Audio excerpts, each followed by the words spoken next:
foncière pour freiner le rythme. Alors, quelle politique foncière au niveau de la région, hein, je précise toujours, quelle politique foncière pour freiner le rythme de croissance, d'artificialisation des terres et permettre l'installation de jeunes dans la production alimentaire locale. Donc, si on était d'accord sur le constat, effectivement, cette question foncière est quand même au cœur d'une politique régionale, donc j'aimerais avoir l'avis de l'un et de l'autre par rapport aux formations que vous représentez, aux productions qui vous animent. Donc, Dominique.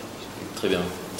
Je diviserai en fait la politique en deux parties, une court terme, opérationnelle, et une à plus long terme, travailler finalement sur l'imaginaire politique des élus et également de la population.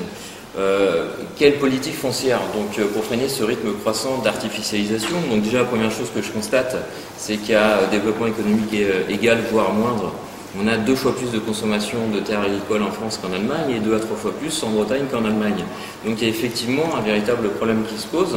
Et moi ce que je vous propose en tant que candidat, c'est de travailler sur une zonation des terres en fonction de la qualité des sols, de la qualité des eaux et du potentiel agricole justement de ces terres, afin d'établir des réserves foncières et le gel des spéculations immobilières foncières aux abords de certains écosystèmes critiques. Ces écosystèmes ne sont pas uniquement agricoles, mais ils sont aussi côtiers, qui d'ailleurs ces écosystèmes ont été les premiers à avoir été détruits lors de la, on va dire, de la première phase de la urbanisation en Bretagne. Je prône également une promotion de la diversité des politiques agroalimentaires et je pense que le principal sujet de cette politique pour contrer finalement cette artificialisation, ça va être sur l'urbanisme. Alors déjà la première chose, très générale, ça va être achever enfin la charte d'Athènes, les thèses de Le Corbusier qui disaient que pour développer une ville, il fallait la diviser en 3 zones, une zone pour habiter, une zone pour faire ses courses, une zone pour travailler.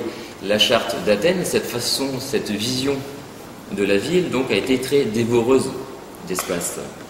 Il faut donc achever donc, cette charte d'Athènes et aller directement à la charte d'Alborg, celle de 1994, signée par les 100 premières villes européennes qui ont permis justement une vision plus intégratrice, plus pour promouvoir finalement une ville beaucoup plus dense.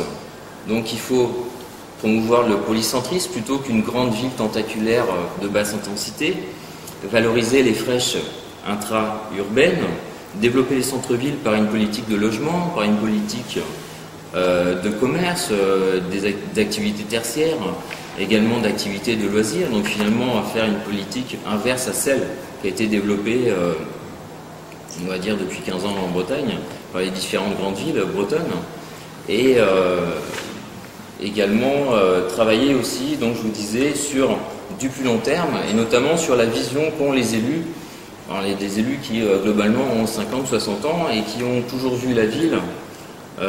Donc une ville, pour eux, une ville développée, c'est une ville qui s'étale. Donc il faut casser cet imaginaire, bien faire comprendre aux gens qu'une ville peut également se développer en intensité, en concentration, en densité. Et les conséquences immédiates, c'est justement cette préférence qu'ont les élus pour la rente foncière, aux dépens de l'esprit de création et d'entreprise que je prône. Il y a eu également une immobilisation des stocks fonciers aux dépens donc, de la politique d'investissement commercial, industriel et de la politique sociale également. Il y a eu un accaparement du foncier aux dépens de la valorisation énergétique justement de ce foncier, une valorisation qui peut être d'ailleurs collective ou entrepreneuriale, notamment par le biais de la biomasse, le bois, la production de bois, la production photovoltaïque, la production éolienne.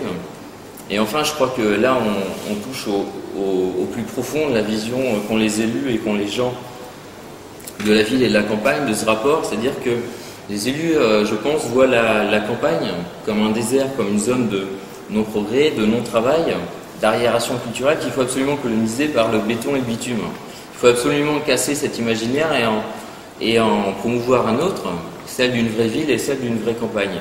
Il faut bien comprendre que le progrès il n'est pas unidimensionnel dans l'espace, c'est-à-dire que une ville qui progresse, c'est pas uniquement une ville qui s'étale spatialement, mais c'est aussi un progrès multidimensionnel basé sur l'intensité des flux, des échanges, l'équité, l'isonomie, c'est-à-dire la capacité à être plus ou moins proche, proche d'une manière égale des centres décisionnels, et enfin d'intégrer le bien-être et la culture dans cette idée de progrès. Moi je pense qu'on regarde des enjeux là, que la société traverse, que sont les enjeux climatiques, les enjeux environnementaux, sociaux, on va en parler tout à l'heure, la problématique chez les jeunes. Je vois des amis qui n'ont pas pu aller voter au dernier, enfin on en reparlera, mais au dimanche dernier, parce qu'ils n'avaient pas 10 € à mettre dans leur voiture, parce qu'ils ont dû se déplacer pour raison de travail. Je pense qu'aujourd'hui la question du foncier, la question territoriale est extrêmement importante et vraiment centrale aujourd'hui dans la société. C'est donc une réflexion qu'on a menée et que j'ai menée personnellement également pendant le temps de cette campagne, mais depuis maintenant quelques années.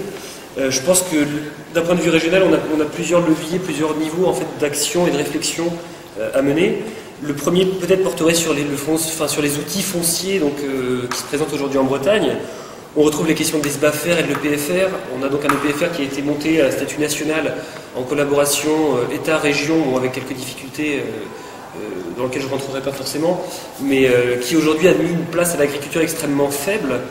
Dans tous les cas, c'est au moins, vu que c'est un outil foncier important, il est essentiel aujourd'hui de pouvoir y intégrer des paramètres environnementaux, des paramètres humains et économiques dans cet outil-là. On voit aujourd'hui des paysans, des jeunes paysans, des jeunes tout simplement qui cherchent à s'installer et qui ne peuvent pas aujourd'hui le faire parce que à travers la SBAFER, on a des outils qui du coup se retrouvent, on va dire un petit peu